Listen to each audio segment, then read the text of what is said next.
Assalamualaikum warahmatullahi wabarakatuh.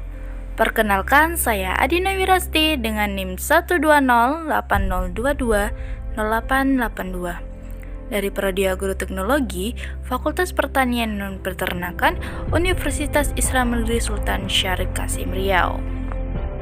Adapun tujuan pembuatan video ini yaitu untuk menyelesaikan tugas sosiologi komunikasi dan penyuluhan yang diampu oleh Ibu Penti Suryani, SPMSI. Selamat menyaksikan. Assalamualaikum warahmatullahi wabarakatuh. Selamat siang Bapak dan Ibu sekalian. Bagaimana nih kabarnya hari ini? Alhamdulillah sehat ya Bapak dan Ibu.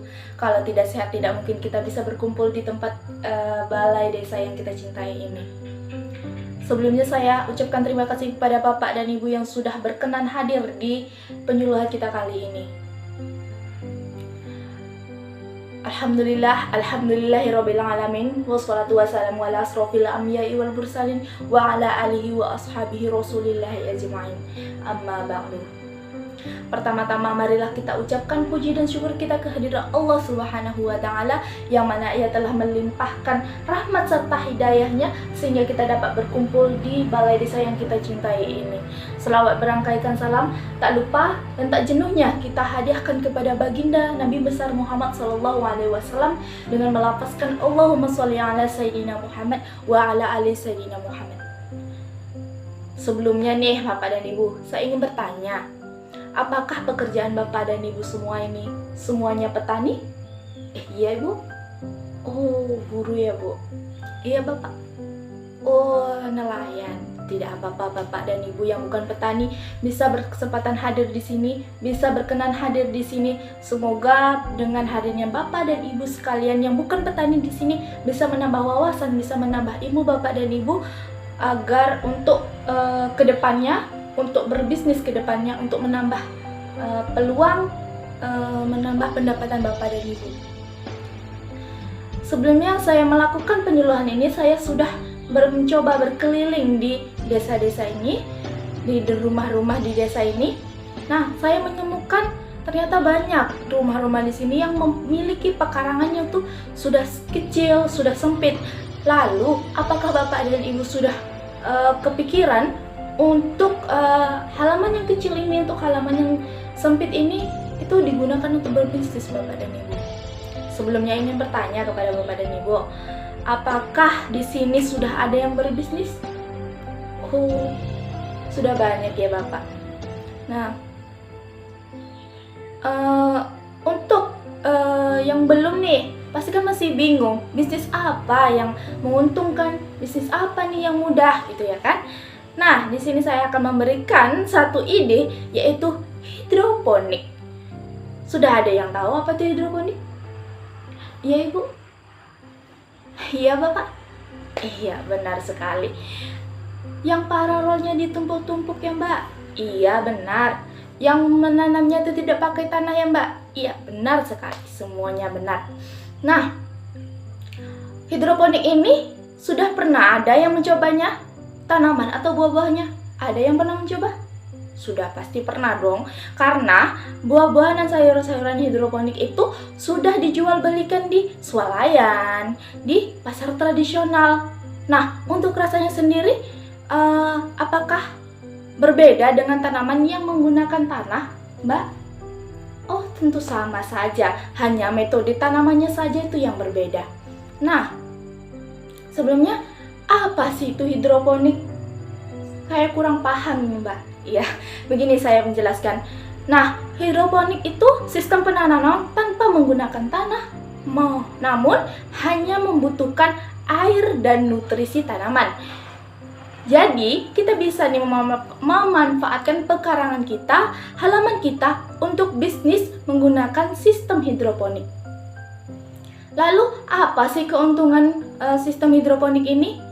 Apakah sama saja dengan yang konvensional? Apakah sama saja dengan yang menggunakan tanah? Tentu saja berbeda Bapak dan Ibu. Keuntungannya yang pertama yaitu efisiensi lahan. Karena apa? Karena kita hanya menggunakan lahan yang sedikit. Kita bisa menggunakan lahan yang kecil kita bisa memanfaatkan lahan yang kecil kita untuk berbisnis. Yang kedua, yaitu tanaman berproduksi tanpa menggunakan tanah. Nah, jadi kita tidak perlu susah-susah memikirkan, nih tanah yang cocok nih untuk tanaman ini yang cocok ini untuk tanaman ini. Nah, menggunakan hidroponik ini tanpa memikirkan tanah yang sesuai dengan suatu tanaman tersebut. Sedangkan yang ketiga yaitu secara kuantitas dan kualitas itu lebih tinggi dan lebih bersih. Dari jumlahnya saja bisa dipanen lebih banyak, dari kuantitasnya bisa kualitasnya itu bisa lebih bersih, bisa tidak bolong-bolong ya Bapak dan Ibu. Tidak seperti dengan tanaman yang ditanam secara konvensional. Nah, yang keempat yaitu penggunaan pupuk dan airnya itu lebih hemat. Kok bisa sih lebih hemat? Ya, bisa sih, karena pupuknya itu dikombinasikan ke nutrisi tanaman. Sedangkan yang kelima yaitu pengendalian hama dan penyakitnya itu lebih mudah daripada yang konvensional. Nah, apalagi sih keuntungannya? Keuntungannya ada lagi loh Bapak dan Ibu. Apa tuh Mbak? Ya, kita itu bisa mengatur kapan kita itu panennya. Bisa panen lebih cepat atau panen lebih lambat. Kenapa sih kok bisa panen itu lebih cepat? Karena biasanya petani-petani itu mengejar harga. Biasanya harga yang tinggi. Nah, sedangkan yang lebih lambat, kenapa sih kok bisa dilambatin gitu? Apa nggak layu tanaman tersebut? Jawabannya sudah pasti enggak, Pak. Sudah pasti enggak, Bu.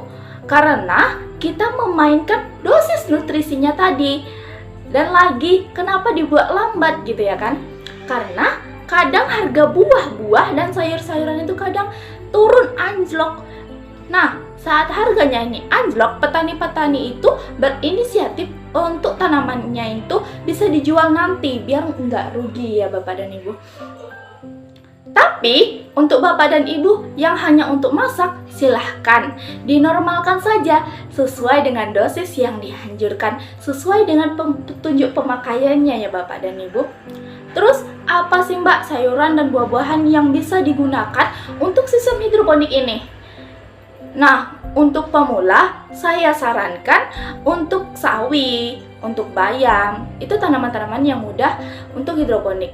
Nah, kalau Bapak dan Ibu ingin belajar lebih lanjut, ingin tahu cara-caranya itu bagaimana ya Mbak, bahan-bahannya itu apa saja ya Mbak, nah itu bisa menghubungi saya dengan nomor WA, bisa minta ke panitia ya Bapak dan Ibu.